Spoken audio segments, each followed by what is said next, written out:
qu'est-ce que tu dis face aux gens qui te rétorquent que finalement l'entreprise, c'est pas une valeur d'émancipation, le travail doit être minimisé et que c'est tout le reste qui est important? Parce qu'on l'entend aussi ça dans la société. Donc comment faire tout entreprise quand, pour certains, finalement, ça n'est qu'une utilité et pas une source d'épanouissement? J'ai pas la réponse.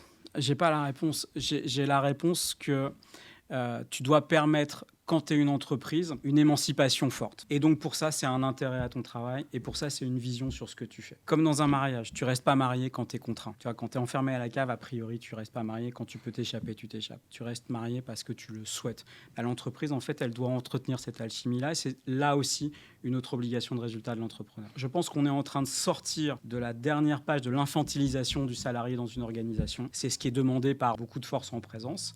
De ne pas être uniquement un objet, un numéro dans une entreprise, dans une organisation, c'est d'avoir cette possibilité d'émancipation. Je pense que c'est ce qui est en train d'arriver. Donc on ne peut pas être spectateur, on doit être acteur. Et ça, l'entreprise doit permettre d'être acteur.